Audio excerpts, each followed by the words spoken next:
பொதுக்காலம் 19ஆம் வாரம் செவ்வாய்க்கிழமை. முதல் வாசகம். நான் உனக்கு தருகின்ற இச்சுருளேட்டை தின்று உன் வயிற்றை நிரப்பு என்றார். அச்சுருளேடு என் வாயில் தேன் போல் இனித்தது. இறைவாக்கினர் எசேக்கியேல் நூலிலிருந்து வாசகம். அதிகாரம் 2 இறைவார்த்தைகள் 8 அதிகாரம் 3 இறைவார்த்தை 4 வரை. ஆண்டவர் கூறுவது: நீயோ மானிடா, நான் உனக்கு சொல்வதை கேள். அந்த கலக வீட்டாரை போல் நீயும் கலகக்காரனாயிருந்து விடாதே. உன் வாயை திறந்து நான் உனக்கு தருவதை தின்றுவிடு என்றார். அப்போது என்னை நோக்கி ஒரு கை நீள்வதை கண்டேன். அதில் சுருளேடு ஒன்று இருந்தது. அவர் அச்சுருளேட்டை என் முன் விரித்தார். உள்ளும் புறமும் எழுதப்பட்டிருந்த அதில் கதறல்களும் புலம்பல்களும் கேடுகளும் எழுதப்பட்டிருந்தன. அவர் என்னை நோக்கி, மானிடா, நீ காண்பதை தின்றுவிடு. இச்சுருளேட்டை தின்ற பின் இஸ்ரேல் வீட்டாரிடம் போய் பேசு என்றார். நானும் என் வாயை திறக்க அவர் அச்சுருளேட்டை எனக்கு தின்ன கொடுத்தார். மேலும் அவர் என்னை நோக்கி, மானிடா, நான் உனக்கு தருகின்ற இச்சுருளேட்டை தின்று உன் வயிற்றை நிரப்பு என்றார். நானும் தின்றேன். அது என் வாயில் தேன் போல் இனித்தது. மேலும் அவர் என்னை நோக்கி, மானிடா, புறப்படு, இஸ்ரேல் வீட்டாரிடம் போய் என் சொற்களை அவர்களுக்கு எடுத்து கூறு என்றார். ஆண்டவரின் அருள்வாக்கு. இறைவா, உமக்கு நன்றி. பதிலுரை பாடல். திருப்பாடல் 119. பல்லவி. உம் சொற்கள் என் நாவுக்கு எத்துணை இனிமையானவை. பெரும் செல்வத்தில் மகிழ்ச்சி அடைவது போல் நான் உம் ஒழுங்குமுறைகளின்படி நடப்பதில் மகிழ்ச்சியுறுகின்றேன். ஏனெனில் உம் ஒழுங்குமுறைகள் எனக்கு இன்பம் தருகின்றன. அவையே எனக்கு அறிவுரையாளர். பல்லவி. உம் சொற்கள் என் நாவுக்கு எத்துணை இனிமையானவை. நீர் திருவாய் மலர்ந்த சட்டம் ஆயிரக்கணக்கான பொன் வெள்ளி காசுகளை விட எனக்கு மேலானது. உம் சொற்கள் என் நாவுக்கு எத்துணை இனிமையானவை. என் வாய்க்கு தேனினும் இனிமையானவை. பல்லவி.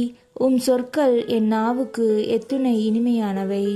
உம் ஒழுங்குமுறைகளை என்றும் என் உரிமை சொத்தாய் கொண்டுள்ளேன். ஆகவே அவை என் இதயத்தை மகிழ்விக்கின்றன. வாயை ஆவென திறக்கின்றேன், பெருமூச்சு விடுகின்றேன். ஏனெனில் உம் கட்டளைகளுக்காக ஏங்குகின்றேன். பல்லவி. உம் சொற்கள் என் நாவுக்கு எத்துணை இனிமையானவை. நற்செய்திக்கு முன் வாழ்த்தொலி. அல்லேலுயா, அல்லேலுயா. என் நுகத்தை உங்கள் மேல் ஏற்றுக்கொண்டு என்னிடம் கற்றுக்கொள்ளுங்கள். நான் கனிவும் மனத்தாழ்மையும் உடையவன். அல்லேலுயா. நற்செய்தி வாசகம். இச்சிறியோருள் ஒருவரையும் நீங்கள் இழிவாக கருத வேண்டாம். மத்தேயு எழுதிய தூய நற்செய்தியிலிருந்து வாசகம். அதிகாரம் 18 இறைவார்த்தைகள் 1-5 மற்றும் 10-14 வரை. அக்காலத்தில் சீடர்கள் இயேசுவை அணுகி, விண்ணரசில் மிக பெரியவர் யார் என்று கேட்டார்கள்.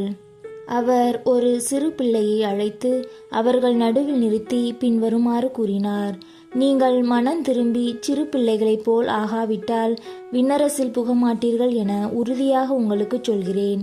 இந்த சிறு பிள்ளையைப் போல தம்மை தாழ்த்தி கொள்பவரே விண்ணரசில் மிக பெரியவர். இத்தகைய சிறு பிள்ளை ஒன்றை என் பெயரால் ஏற்றுக்கொள்பவர் எவரும் என்னையே ஏற்றுக்கொள்கிறார். இச்சிறியோரில் ஒருவரையும் நீங்கள் இழிவாக கருத வேண்டாம். கவனமாயிருங்கள். இவர்களுடைய வானதூதர்கள் என் விண்ணக தந்தையின் திருமுன் எப்பொழுதும் இருக்கின்றார்கள் என நான் உங்களுக்கு சொல்கிறேன். ஏனெனில் மானிட மகன் நெறி தவறியோரை மீட்கவே வந்தார். இந்த நிகழ்ச்சியை பற்றி நீங்கள் என்ன நினைக்கிறீர்கள்?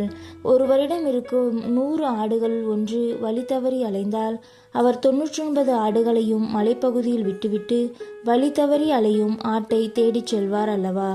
அவர் அதை கண்டுபிடித்தால் வழி தவறி அலையாத 99 ஆடுகளையும் பற்றி மகிழ்ச்சி அடைவதை விட வழி தவறிய அந்த ஓர் ஆட்டை பற்றியே மிகவும் மகிழ்ச்சி அடைவார் என உறுதியாக உங்களுக்கு சொல்கிறேன். அவ்வாறே இச்சிறியோருள் ஒருவர் கூட நெறி தவறி போகக்கூடாது என்பதே உங்கள் விண்ணக தந்தையின் திருவுளம். ஆண்டவரின் அருள்வாக்கு. கிறிஸ்துவே உமக்கு புகழ்.